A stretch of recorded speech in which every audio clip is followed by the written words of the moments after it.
Well, hello, Echo Casters. It is I, Echo Kraft, and I've never done one of these. This is a live show, I guess. First time for everything, right? So here we are in my studio, and I just wanted to show people you can buy this wonderful Echo Kraft T-shirt now on my. It's called Ghost Echo on uh, my channel. You can just go to the link that's below. Oh, hi, Echo. How are you? Yeah, my Echo decided to talk. Yeah. So anyway, so yeah, so this is it, right? I mean, I'm doing a live chat. I don't know what to do. I don't know if there's anybody going to be in the chat, but here we are.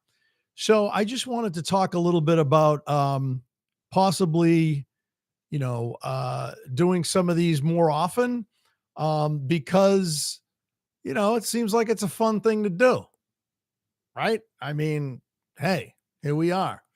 Um, so, you know, I've been talking to the Synth Samurai a lot lately about what's going on with Moog, and I got to tell you, it's crazy. Um, I don't know what's going on with them.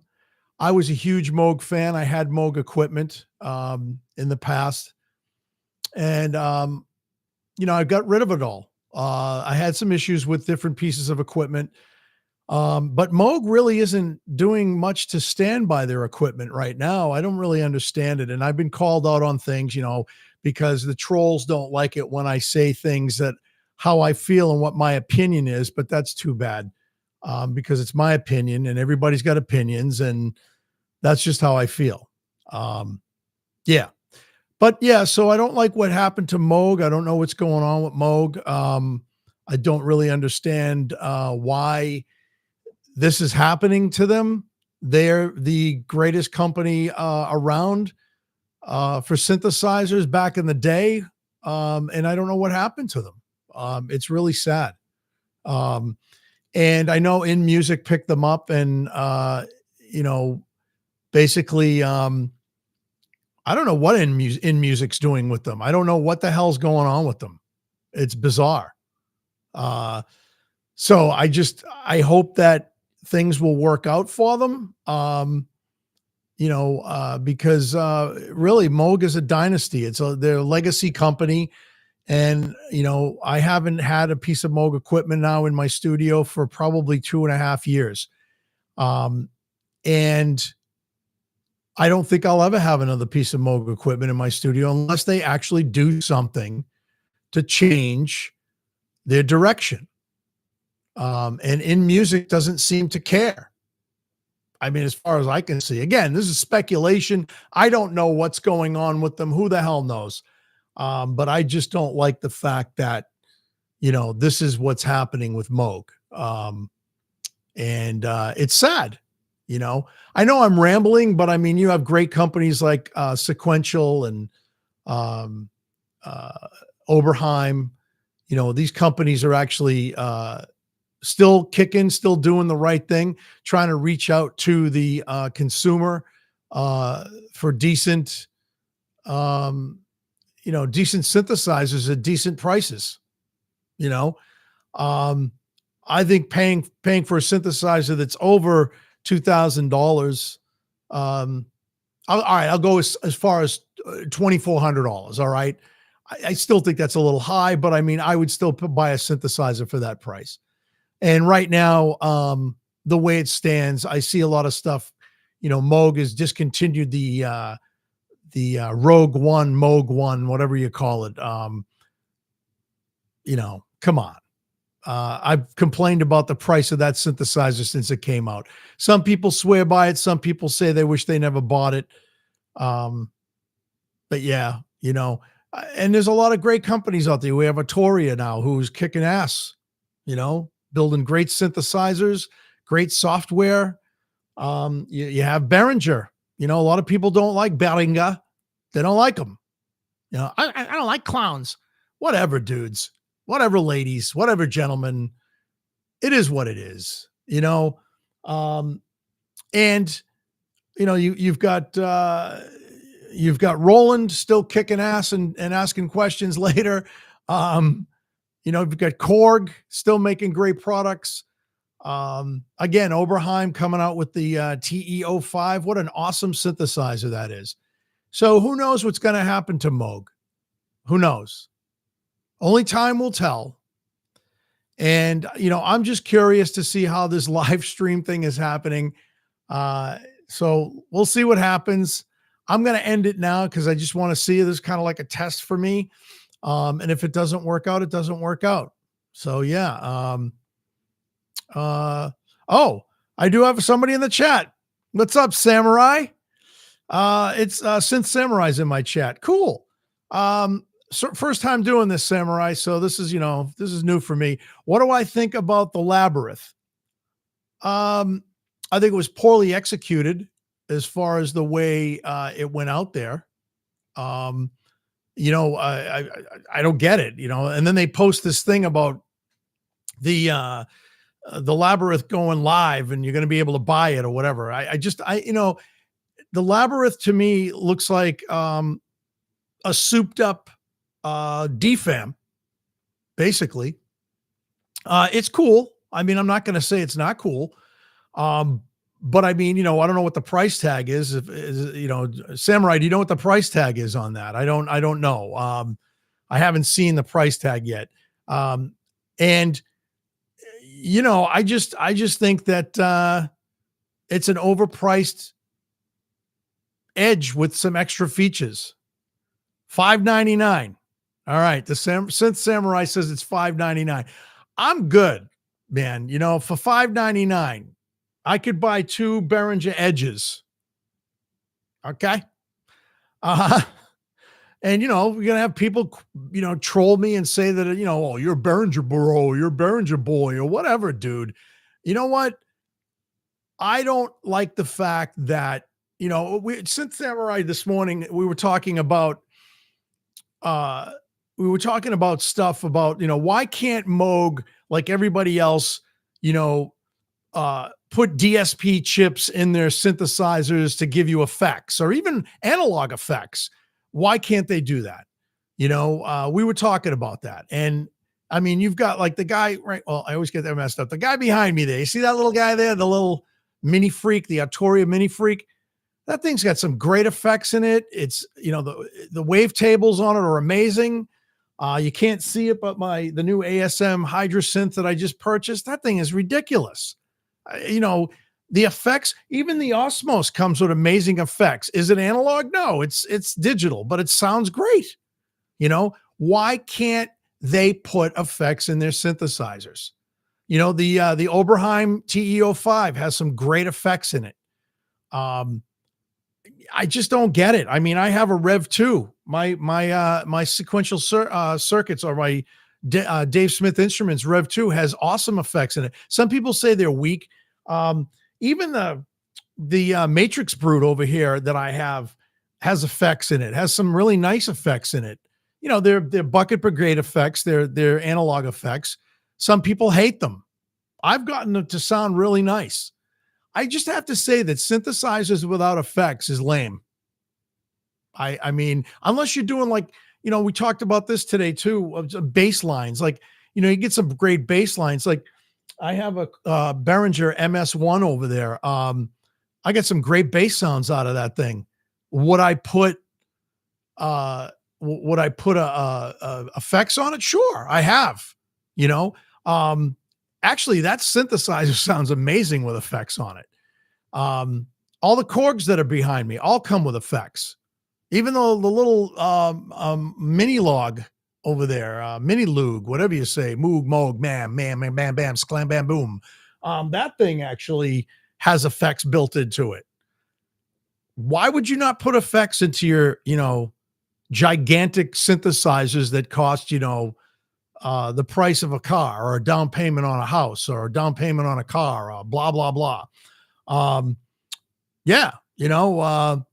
Country Fair 74. Greetings from hot Utah. All right, man.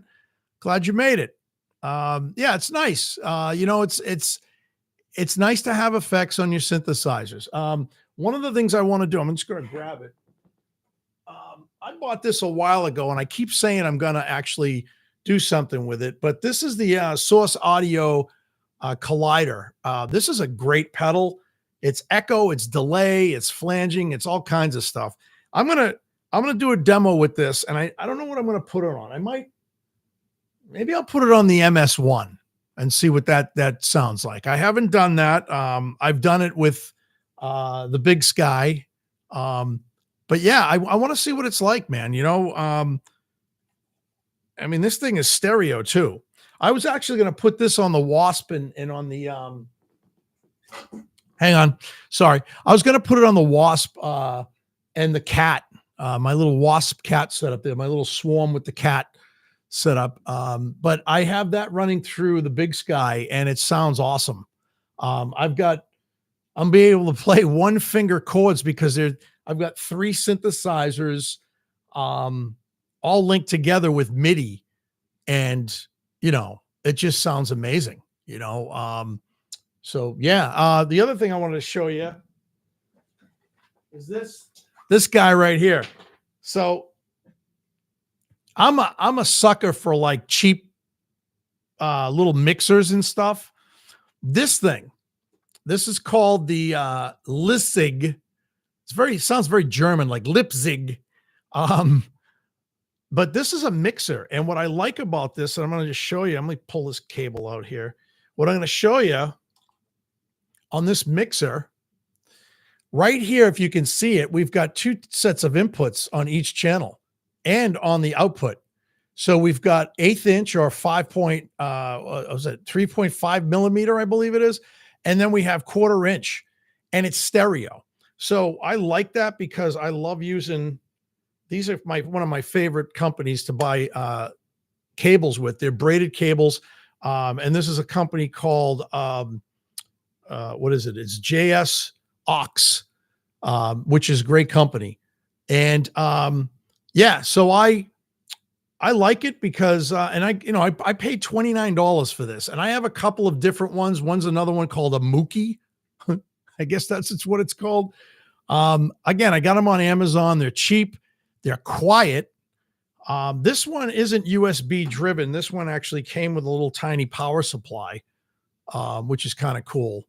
But yeah, I just think it's cool because, you can do some cool stuff with them. Synth Samurai right now, he's just saying in the chat that it's, the Mookie's awesome, and it is. I've got 2 of them. I also have 2 Behringer mixers, 2 small Behringer X's. Hey, what's up, Harmonic Sonics? Yeah, so, I like this stuff. I'm a sucker for cheap gadgets that do things cool, and as long as they're quiet, that's all that matters, cool. You have the 6-channel Mookie. All right. Yeah, they sound good. They're quiet and they work really well. This thing's awesome though. Remember, what I like about this was I like the inputs and the outputs, 3.5 millimeter or 1/4 inch, 1/8 inch is what we usually call it. And it has switches on it too. So you can do stereo, mono, and then it has a line input for music, basically a line input for synths or microphone. And the knobs feel pretty good. They're not that cheap. I mean, this is actually cool and it sounds good, yeah. So, I like small gadgets and things like that. I think they're pretty cool. And a lot of times we're constantly looking for more inputs, Stephanie. And I don't know, man. I just think that, I mean, I've got a couple of things too. Like the other thing I have is I got one of the Behringer line mixers. I've got 2 of them actually. I've got one that's a straight 1-unit rack line mixer that's stereo, which is nice. And then I also have a line mixer, Behringer line mixer that is got mono and stereo, and it's got faders on it. And I did a couple of videos on those, so if you want to check those out, that's cool. But yeah, I don't know, man. I think more inputs It's something that we struggle with as musicians. And we want to find something that's cool and suitable, which is tough sometimes. I've had mixing boards, little mixing consoles. I've had all kinds of stuff, but it's just desk clutter. And my desk is cluttered right now. If you saw it, you'd be like, wow, Echo, you're a mess. But yeah, so I basically got rid of those and did the line mixers in a rack. And I actually bought a new rack, and I racked up some of my gear, and it's kind of nice because it freed up my desk space to put synths on, believe it or not. But yeah, what's it say here? I'd love to know your thoughts on the higher since a couple of weeks. Uh, my thoughts on the Hydra synth, now that I have it, Synth Samurai actually talked me into it. Um, at first, I'm going to be honest with you, I was kind of like going, oh man, this is really digital. Because it is. Um, but the more I played with it, the more I got out of it, and I really, really like it. It's really cool, and it's very simple to use. If you're just starting out with synthesizers, I don't know. I kind of would recommend that. I used to recommend the Korg Mini Loop. There it is there. Um, and which is a great synthesizer to start out with because of the fact that it is very nicely laid out, and it sounds great. It's all analog. Um, but I will say that the Hydra synth probably is one of the coolest synths to use because of the way it's laid out. It's pretty simple, man. The matrix on it is very easy to use. It's all laid out right in front of you. You press a button, comes up on these little screens, and it tells you exactly what it is. End of story, you know? And creating a patch, it has an initialize button on it. How cool is that? Right? You just initialize the patch to create a new patch. So the little things like that make it easy for a beginner. The manual's very well thought out, it's laid out really nice. The filters on it are great. I have no complaints about that synthesizer. Matter of fact, I'm having a ball using it. And the fact that it's poly aftertouch, which is crazy. It's not an Osmos. So let's get that straight. It's definitely not an Osmos. The Osmos is a definite different breed, an interesting synthesizer all on its own. And if you want expressiveness, if you're a guitar player, even guitar players are very expressive what they do with their fingers. Obviously, you're bending notes and stuff. The Osmos does that. The Hydra does it, but it doesn't, you're not able to like wiggle notes and things like that. And that's what you would use the modulation wheel for, and also the pitch wheel on it. But yeah, I'm blown away by it. It says here, what does it say? Synth Samurai says the Hydra Explorer is epic beginner synth for $5.99. There you go. $5.99. I would prefer you to buy, if you're just starting out, and that's an excellent point, Samurai. If you're just starting out and you want a good synthesizer, the Explorer would be awesome. And $5.99. Come on, man. I would rather see you do that than buy the new Labyrinth by Moog. Sorry. $5.99, you get a whole synthesizer with an arpeggiator and a sequencer and blah, blah, blah. You get it all. And, the Labyrinth, yeah, I know I'm going to get trashed for that. But whatever. If anybody's watching, or somebody picks up on this after I end it, I know probably people are going to go, well, he's a Moog hater. I'm not a Moog hater. I like Moog. I'm rooting for Moog. I wish Moog all the best. I really do, because they, again, were the pioneers, the legends. Bob Moog is a legend, and it's really sad what's happening. So, I mean, yeah, you can get a Hydra Explorer. It's got mini keys. It's about the same size as the Mini Freak.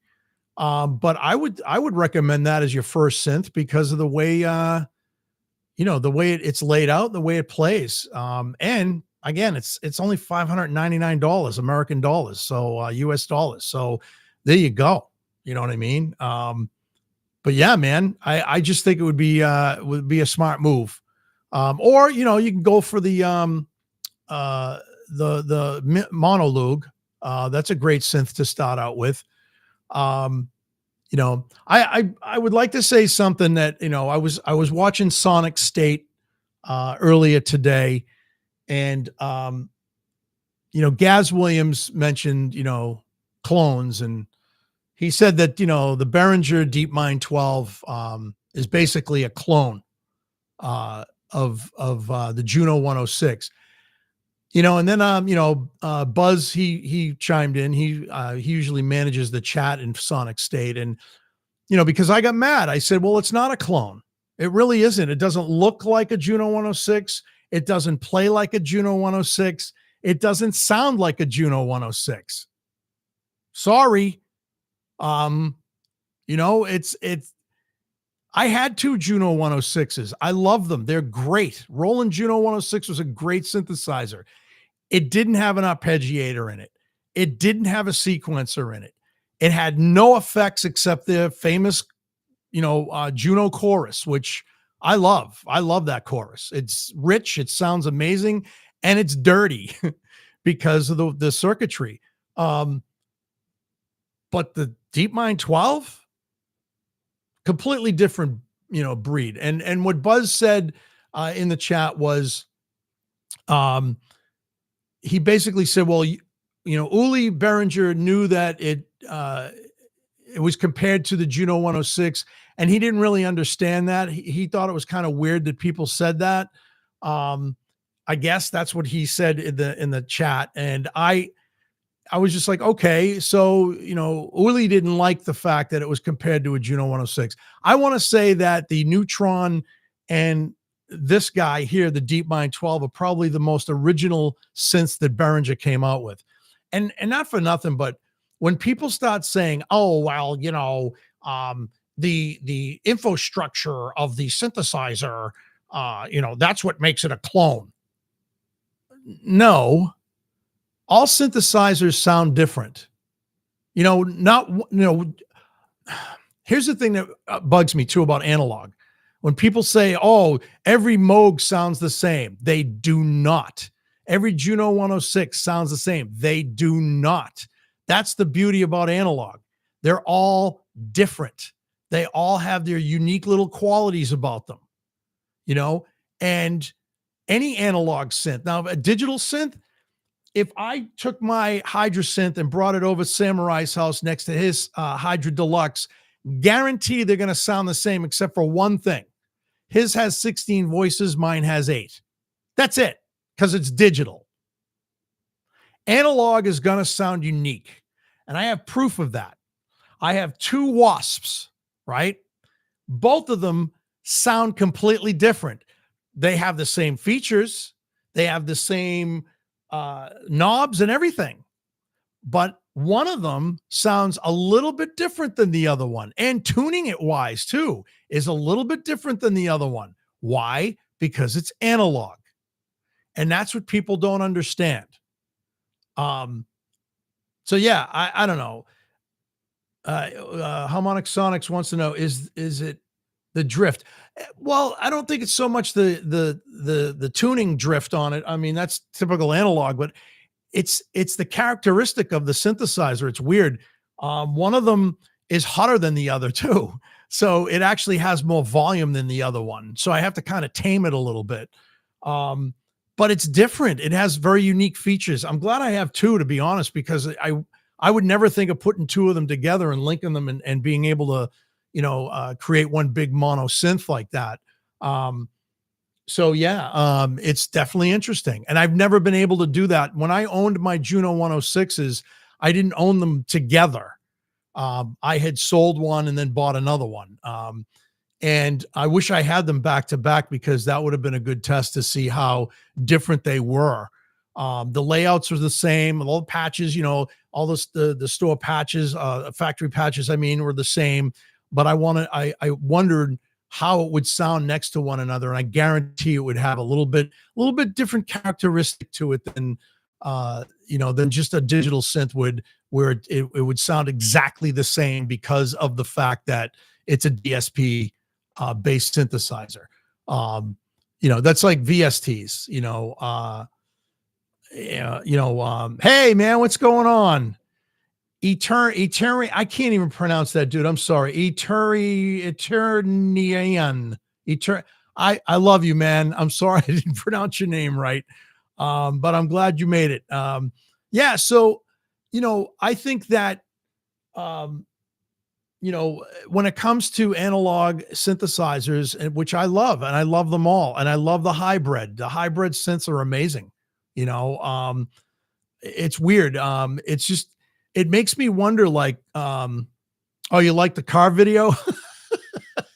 I was at a car wash and I said, let me do a quick live thing. And man, that screwed up big time because it said I went live and I didn't. And then I did. And I was just like, it cut me off. And I was going to talk a little bit about what I'm doing right now. But yeah, so more car videos. I'm going to leave that up to Samurai. He's the man with the car videos. Synth car is amazing. But yeah, it's weird, man. I love synthesizers. I have lots of guitars. And one of the things, right now I have my Edge going into a Wasp. I'm actually going to plug my guitar into the Edge. Believe it or not. I want to try some stuff. I want to experiment. So I'm going to go into the Edge, out of the Edge into one of my Wasps. So that's going to be coming up soon. Because I just want to see what you can do. The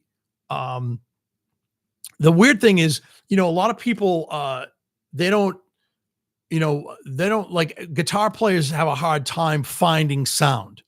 And a lot of times guitarists will be like, oh, I got this pedal, I got that pedal, I got this pedal. Then you have your purists that don't use pedals. Really, they'll just use whatever the tone is on their amp. And I know guitar players have tone in their fingers. It's amazing. But what's really interesting is being able to have, some of the new pedals that are out there. When I was at NAMM, I went to there's a pedal section in NAMM that's just mind-boggling. Is pedals everywhere, all different companies, beautifully designed boutique pedals. And I looked at a lot of the synth pedals that companies have out, because guitarists are always looking for that sound, or they want to have a synth sound on their guitar, but they don't want to buy a synth. So it's very interesting. But one of my fun things is being able to plug in different effects on my guitar to make it sound like something else. So that's one of the things that I've been working on. And I want to try, oh yeah, Zetar. Yeah. I don't know if you guys have ever heard of the Star guitar. It's got all buttons on it. It's really weird. And it's got like strings on it. They're wicked expensive. A friend of mine had it. But yeah, so, it's kind of crazy. Those like play like a keyboard, very strange. But Star guitar, I believe it's called a Star Labs. Yes, that's what it is. Star Labs. But yeah, what does it say? Analogs are like humans, all different, like twins. Digitals are like robots. Yeah, you could say that. I mean, we're all, I heard it on Star Trek one time. What did they call us? What was it?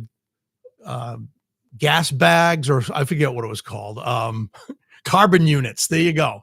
But yeah, man. So I want to experiment more with, because I haven't really picked up my guitar in a long time, and I have a bunch of them, and I've been playing a lot of synths, obviously, but I do like playing guitar, and I want to experiment more with guitars going through synthesizers. But yeah, so without, I guess I gotta wrap this up a little bit. But filthy carbon.